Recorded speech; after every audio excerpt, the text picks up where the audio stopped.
Hi friends, അസ്സലാമു അലൈക്കും. നമ്മളിന്ന് പ്രിപ്പയർ ചെയ്യാൻ പോകുന്നത് ഒരു മുട്ടക്കുറുമയാണ്. ഇത് തയ്യാറാക്കാൻ എന്തൊക്കെ വേണമെന്ന് നമുക്കൊന്ന് നോക്കാം. അതിലേക്ക് ഞാനിവിടെ 5 മുട്ട പുഴുങ്ങി വെച്ചിട്ടുണ്ട്, 3 മീഡിയം സൈസ് സവോള ചെറുതായി അരിഞ്ഞത്, ഒരു തക്കാളി ചെറുതായി കട്ട് ചെയ്തത്, ഇഞ്ചി വെളുത്തുള്ളി പേസ്റ്റ്, 3 പച്ചമുളക്, കുറച്ച് കറിവേപ്പില. അതിലേക്ക് വേണ്ട മസാലക്കൂട്ട് എന്തൊക്കെയാണെന്ന് നമുക്ക് നോക്കാം. 2 ടേബിൾ സ്പൂൺ മുളക് പൊടി, 1 ടീസ്പൂൺ മല്ലിപ്പൊടി, 1/2 ടീസ്പൂൺ മഞ്ഞൾപ്പൊടി, 1 ടീസ്പൂൺ പെരുംജീരകം, 1/2 ടീസ്പൂൺ കുരുമുളക് പൊടി.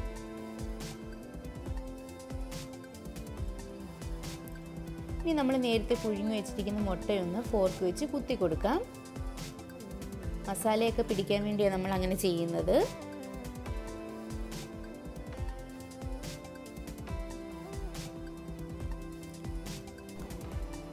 പാൻ വെച്ച് എണ്ണ ചൂടായി വന്നിട്ടുണ്ട്. അതിലേക്ക് 1/2 ടീസ്പൂൺ മഞ്ഞൾപ്പൊടിയും 1/2 ടീസ്പൂൺ മുളക് പൊടിയും കൂടി ഇട്ട് നന്നായിട്ടൊന്ന് മിക്സ് ചെയ്യണം. എന്നിട്ട് നമുക്ക് ആ മുട്ടയൊന്ന് ഫ്രൈ ചെയ്തെടുക്കാം.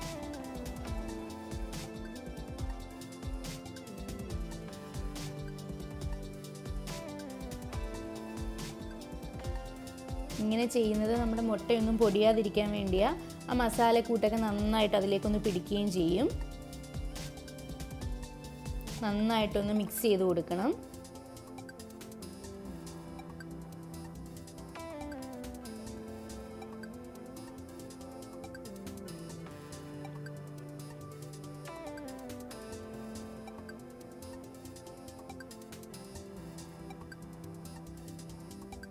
നമ്മുടെ മുട്ടയെല്ലാം ഫ്രൈ ആയി വന്നിട്ടുണ്ട്. അത് നമുക്കൊരു പാത്രത്തിലേക്ക് മാറ്റി വെക്കാം.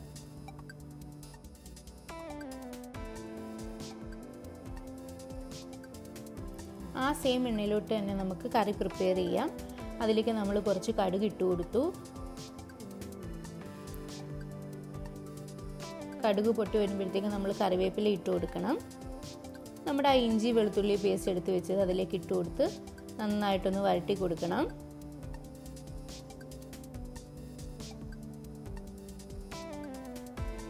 അതിൻ്റെ പച്ചമണമൊക്കെ മാറി ഒരു ബ്രൗൺ കളർ ആവുന്നിടം വരെ വെയിറ്റ് ചെയ്യണം. ഇപ്പോൾ അതെല്ലാം ബ്രൗൺ കളറായി വന്നിട്ടുണ്ട്. നമ്മൾ നേരത്തെ എടുത്ത് വെച്ചിരിക്കുന്ന സവോള അതിലേക്ക് ഇട്ട് കൊടുത്തൊന്ന് മിക്സ് ചെയ്ത് കൊടുക്കാം.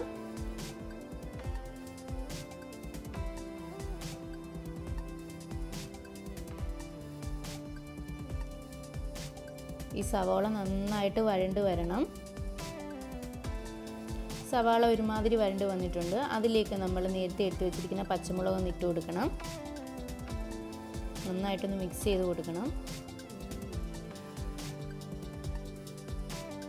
പച്ചമുളക് എല്ലാം വാടി വന്നപ്പോഴത്തേക്ക് നമുക്ക് തക്കാളി ഇട്ട് കൊടുക്കാം. തക്കാളി ഒന്ന് മിക്സ് ചെയ്ത് കൊടുക്കാം. തക്കാളി നന്നായിട്ട് വെന്ത് വരണം.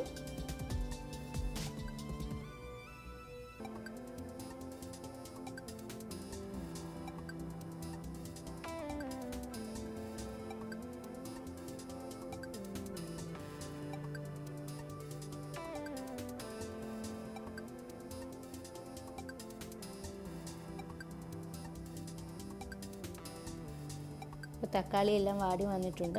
നമ്മൾ നേരത്തെ എടുത്ത് വെച്ചിരിക്കുന്ന മസാലക്കൂട്ട് ഓരോന്നായി അതിലേക്കൊന്ന് ഇട്ട് കൊടുക്കുക.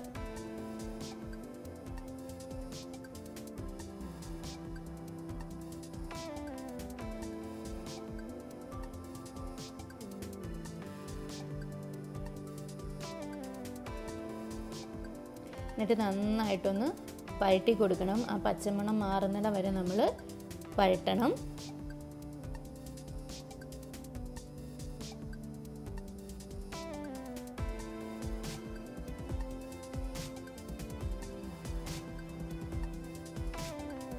ഇപ്പോൾ മസാലയുടെയൊക്കെ പച്ചമണം മാറി വരുന്നേ ഉള്ളൂ.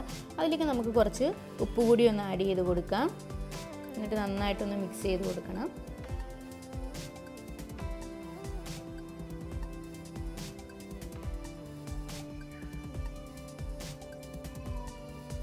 ആ മസാലയുടെ പച്ചമണം എല്ലാം വാടി വന്നിട്ടുണ്ട്. നമുക്കതിലേക്ക് ഒരു ഗ്ലാസ് വെള്ളം ഒന്ന് ഒഴിച്ചു കൊടുക്കാം. ഞാനിവിടെ ഒരു ഗ്ലാസ് വെള്ളമാണ് ഒഴിച്ചു കൊടുക്കുന്നത്. നിങ്ങൾക്ക് നിങ്ങളുടെ കറിയുടെ പരുവം അനുസരിച്ച് അതിലേക്ക് വെള്ളം ഒഴിച്ചു കൊടുക്കാം. അതൊന്ന് തിളച്ച് വരും. അപ്പോഴത്തേക്ക് ആ മുട്ടയൊന്ന് ഇട്ട് കൊടുക്കാം നമുക്കതിലേക്ക്.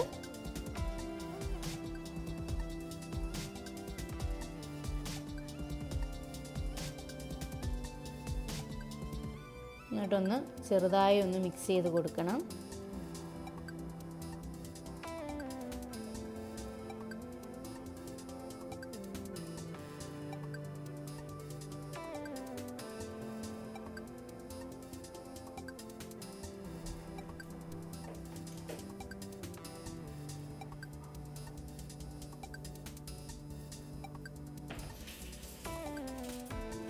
ഇനി അതിലേക്ക് നമുക്ക് കുറച്ച് ഗരം മസാല, 1 ടീസ്പൂൺ ഗരം മസാലയാണ് ഞാനിവിടെ ഇട്ട് കൊടുക്കുന്നത്.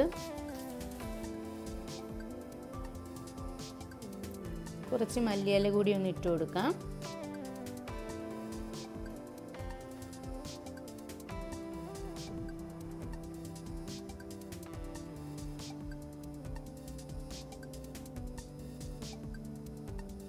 എന്നിട്ട് നമുക്കിനി ഒരു 5 മിനിറ്റ് ഒന്ന് അടച്ചു വെച്ച് വേവിക്കാം. നന്നായിട്ട് ഇപ്പോൾ തിളച്ച് വന്നിട്ടുണ്ട്. നമുക്കത് നോക്കാം. ഇപ്പോൾ നമ്മുടെ മുട്ടക്കുറുമ ഇവിടെ റെഡിയായി വന്നിട്ടുണ്ട്. നിങ്ങളെല്ലാവരും പ്രിപ്പയർ ചെയ്ത് നോക്കണം. നിങ്ങൾക്ക് എല്ലാവർക്കും ഇഷ്ടപ്പെടും. നമ്മുടെ ചാനൽ എല്ലാവരും ലൈക്ക് ചെയ്യണം, ഷെയർ ചെയ്യണം, സബ്സ്ക്രൈബ് ചെയ്യണം. അടുത്തുള്ള ബെൽ ബട്ടൺ എനേബിൾ ചെയ്യാൻ മറക്കരുത്. അടുത്തൊരു റെസിപ്പിയായിട്ട് കാണാം. Take care. ബൈ.